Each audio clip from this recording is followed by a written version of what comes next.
Hey guys, it's Dr. Childs here, and today we are going to be talking about Synthroid. So what I want to do is I want to give you all of the best information that I have about Synthroid, and I'm going to do that by talking about what I'm calling 10 tips that I think will help give you a ton of information about how to know if you're on the right dose of Synthroid. We're going to talk about some of the side effects. We're going to talk about things that interfere with absorption. We're just going to give you a bunch of helpful tips that you can use if you take this medication, especially for your thyroid. So let's jump right in. The first one, number one, we're going to be talking about peripheral thyroid conversion, or T4 to T3 conversion. Now, if you haven't heard about this before, don't worry, I'll make it really simple for you. Synthroid is a T4 only thyroid medication, which means that in order for your body to actually use it, it needs to be converted from T4, which is the inactive thyroid metabolite, to T3, which is the active thyroid hormone metabolite. And it does this through a process called thyroid conversion. Now, it's important to realize that just taking Synthroid doesn't mean that your body is going to necessarily use it, because it has to be converted. And I've gone into detail about how that occurs, the different deiodeinases and what they do, and different factors that influence this conversion process. But what I want you to know is that just taking Synthroid may not be enough for your body. You can go into some of the details that I've gone through previously in my other articles, and otherwise I'm going to talk about just a couple of the quick reasons that might impact your ability to convert T4 to T3. Number one is genetics. Some people, because of their genetics, they're not going to convert as well as other people, and this shouldn't be surprising to you. You don't have the same hair color, you're not the same height, you're not the same body weight as the people around you, so why would you expect that your ability to tolerate certain medications would be the same? It doesn't make any sense. And now what we're finding out is that there are ways to test for how well you can convert based off your genetics with tests like 23andMe and so on. Number two, medications. Some of medications, especially prescription medications, may interfere with this conversion process. Number three, inflammation. Just having inflammation in your body may limit the T4 to T3 conversion. Intestinal issues is another big one, and then of course endocrine disruptors. We'll talk about those a little bit later, but these are all factors that if you come into contact with them may limit how well your body is able to utilize and activate Synthroid once you take it in. Number two, number two in our tips, is the absorption of Synthroid. So it's not enough to just take the Synthroid by mouth once a day in the morning and call it a day. Your body has to actually absorb it in the gastrointestinal tract, and then it has to activate it once it gets absorbed. We just talked about the activation part. Now I want to talk about the absorption part. Now you would think that most medications are absorbed, pretty close to 100%, and that's not the case. Sometimes, because of the way that medications are formulated, the binders, the fillers, the preservatives, the dyes, all of the things that make the medication into into its tablet form or its capsule form, they may potentially limit your body's ability to absorb it. So what happens with thyroid medication is that there are a lot of different factors that can limit how much you absorb. And so one of the things that I see with people is they're taking their medication, they're taking it diligently every single morning, or we'll talk about some of the other ways that you can take it, but let's just assume you're taking it in the morning. You take it every morning, but your TSH is just not going down, it's not budging. That's a red flag and an indication that you might not be absorbing it, even though you're taking it. Because different supplements, different medications, taking it with food, taking it with coffee, all of these things can limit how much you actually absorb. So as an example, you might take 100 micrograms by mouth of Synthroid, but only 50 micrograms or even less might be absorbed into your body. So you need to consider the fact that there are some things that interfere with how well your body can absorb Synthroid. And I've listed a couple here. So number one would be iron. Do not take your medication with iron. It will limit its absorption. And number two is calcium. That's another huge one. So if you're taking calcium because whatever, you think you need it, or because you have osteoporosis, or whatever the reason is, it's going to limit calcium binds to the thyroid hormone and limits your ability to absorb it. Other common things include chromium, and then of course any antacids. So those would be over-the-counter antacids or proton pump inhibitors for acid reflux. All of these things interfere with absorption. And so if you just simply move the time of day that you take those medications or supplements away from your Synthroid, you might dramatically improve how you're feeling. All right, number three, are supplements helping or hurting you? So what I want to talk about here is real quickly is that there are supplements that can potentially benefit and help you to utilize the Synthroid that you take into your body. Okay, and so the classic example was the one I gave you previously, and that is there are certain nutrients that your body uses to help the conversion of T4 to T3. So even though you're taking, let's say you're taking Synthroid, you're absorbing it, we know you're absorbing it because it's getting into your body, but you're not converting it. Now you can take some supplements such as zinc and selenium to help that conversion process. Other supplements such as iodine may actually help your body produce more thyroid hormone as well. So those can be beneficial. But on the flip side, like I said before, taking it with selenium or chromium, or taking your supplements with iron or with calcium, those things may limit your body's ability to use Synthroid.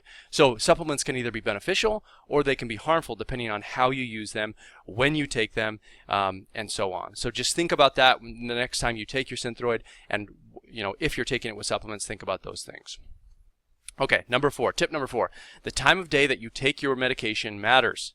Now this is really interesting because if you're a thyroid patient, you know that if you ever get your medication from your pharmacist, they'll probably tell you to take it first thing in the morning on an empty stomach. Don't eat or drink for a couple hours after you take it. That will help you absorb it. And that's the general advice that's given.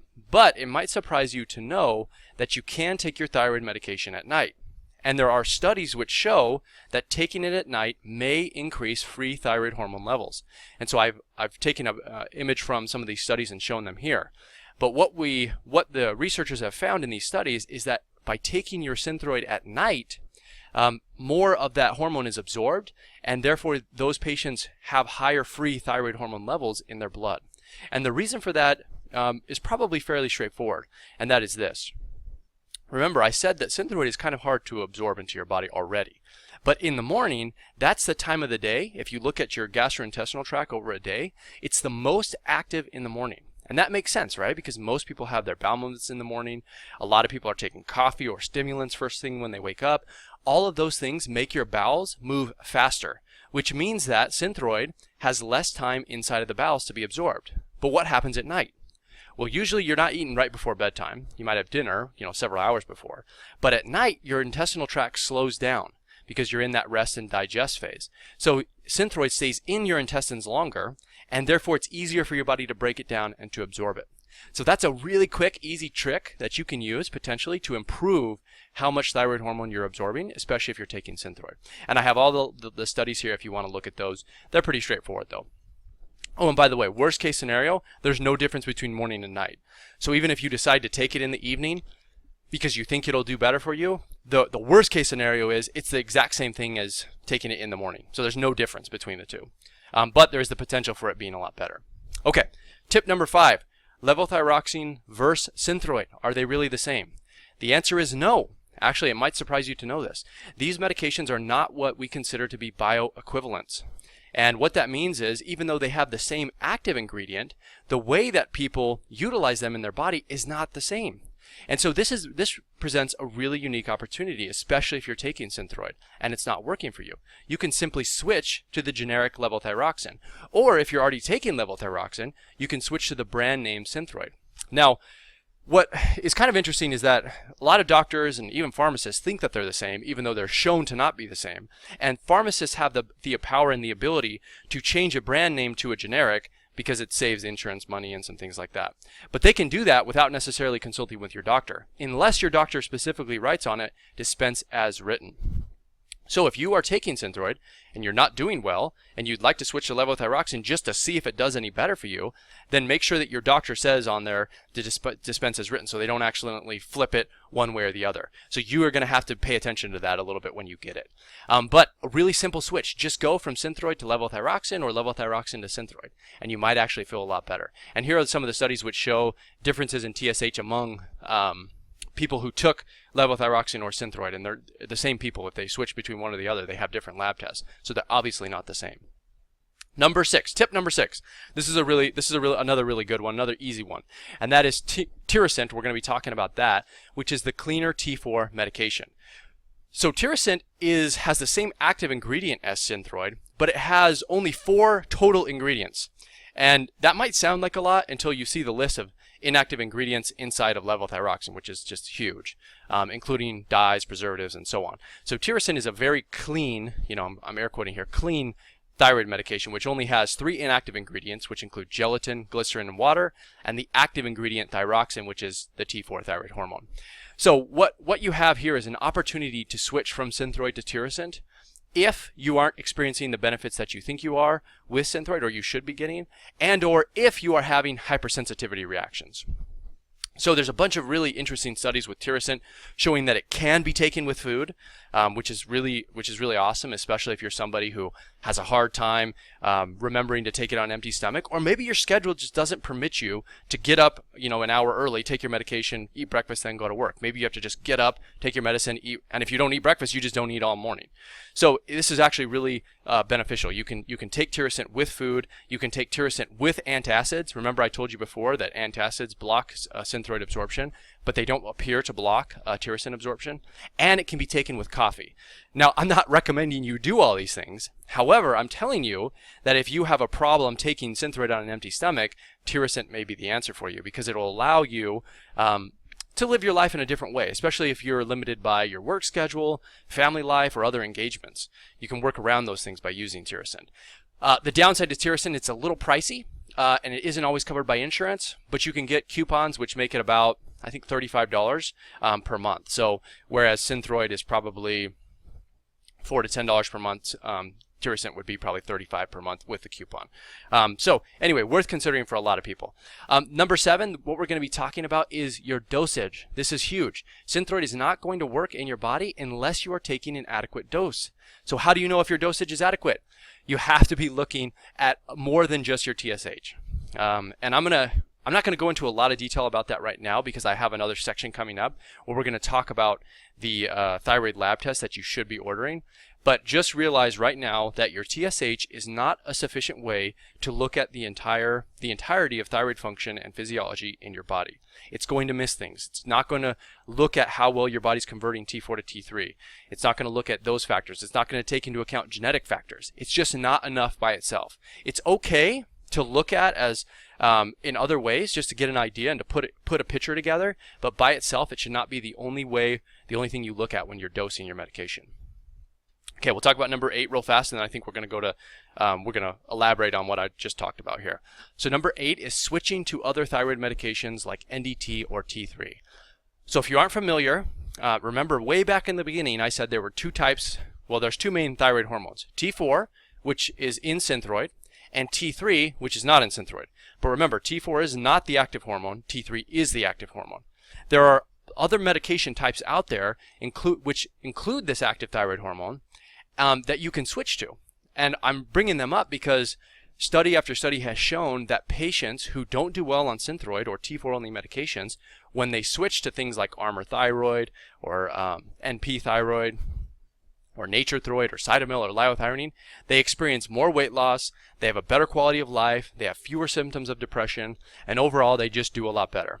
Did I say weight loss? I can't remember if I said that or not. But they also experience more weight loss, which is, I think, a really important point for many of you. And the reason is simple. Your body naturally produces both T4 and T3. But when doctors give you back thyroid medication that you're lacking, they completely neglect to give you the T3 component. They only give you the T4 component. And so you're not getting the same amount that your body was producing naturally. So of course you're not going to feel right, and you're not going to feel the same unless you add those 2. Now if you combine T4 and T3 together, like occurs in natural desiccated thyroid, or you can give yourselves T4 and add synthetic T3 to it, you're matching more closely what your body would produce naturally. And of course you feel better when you do it. So let's go back. So this is tip number 9. If you are taking Synthroid, you need to be looking at the complete array of thyroid lab tests, otherwise known as the full thyroid lab panel. For Synthroid, I would recommend, remember we said TSH, so I'm not including that here, but in addition to TSH, you should be looking at your total T3, your free T3, your free T4, and your reverse T3. And you can look at all those and what they mean right here. But a real quick tip here, most doctors will, and you'll see it all over here, I'll probably get comments about this, I answer these comments all the time, they say, my doctor says insurance won't cover these tests. That's baloney. They will absolutely cover it. I cannot tell you how many different insurance I've ordered, I don't even know, thousands of thyroid lab tests, and I have had maybe 1 out of let's just say 1 out of 200 or 300 that get kicked back to me for some reason that they aren't being covered. So it's very likely that your doctor just doesn't know what they're talking about when it comes to these tests being covered by insurance. They will cover these tests. They're routine tests. Okay, it's okay. They'll cover them. I even order them several times per year and never have any issues. So don't buy that. So what do these tests do? They give you a better idea as to what is happening with the free thyroid hormone levels in your body. And that's all that matters. Your TSH is a reflection of how much thyroid is getting into your pituitary. But it doesn't tell you how much your thyroid gland is producing or should be producing and how active it is. And so if you look at the free thyroid hormones, and after all, these are what do the job of thyroid hormone in the body, they are perhaps the most important markers, especially free T3 and total T3. So if you have various patterns, when you look at all these together, you can kind of get a better idea as to what is going on. So I give you a couple of these patterns here that you can look at. So let's say, you can look at all these yourself as well, but I'm going to go over just a couple here. Let's say you have a high TSH, but you're still taking Synthroid. What is going on? You may be confused, but you don't have to be. Because if you're taking Synthroid, your TSH should drop, which means it's not for some reason. So what I would say is either one of two things is happening. Your dose is not high enough, number one, or number two, you're taking a sufficient dose, but it's not being absorbed. Because if it was being absorbed, the TSH would drop. Does that make sense? So hopefully you can kind of get where I'm going here. So we'll give another example just so you have an idea. Let's say you're taking Synthroid, you have a low TSH, and so you're trying to figure out what does that mean. Well, it's pretty straightforward. If Synthroid lowers the TSH, and and in this case you're probably absorbing it, then that may be an indication your dose is just too high. So if you back down on the dose, that TSH will come up. Now again, you don't want to just look at TSH, which is why I have the different patterns here, which include TSH, free T4, free T3, and total T3. So you can look at these patterns to get a better idea as to what is going on. All right, so that's tip number 9. Tip number 10, I know this is getting long, but we're almost done. That has to do with Synthroid side effects. Okay, so this is a kind of an interesting topic. Does Synthroid carry with it side effects? The answer is absolutely yes. However, I want to paint a picture for you. If you are taking Synthroid to replace lost thyroid hormone in your body, and we're giving back your body the exact hormone that it's deficient in, you shouldn't have any symptoms. Okay? The reason is we're just replacing what is lost in your body. It's the exact same bioidentical hormone that you would be producing naturally, so it doesn't make sense that you would suddenly react negatively to that medication. If you are reacting, one of a couple things could be happening. Number one, your dose might not be high enough. You might not be getting enough. Number two, it might be too high.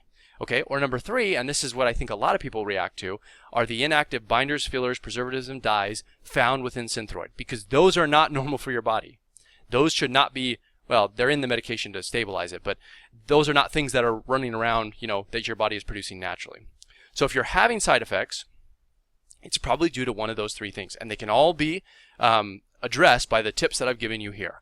But I've included some of the side effects associated with Synthroid right here. So that would be weight gain, hair loss, heart palpitation, rashes, headaches, insomnia, hot flashes, and of course menstrual changes. So I talk about what may be causing those and how to deal with them as well here if you'd like.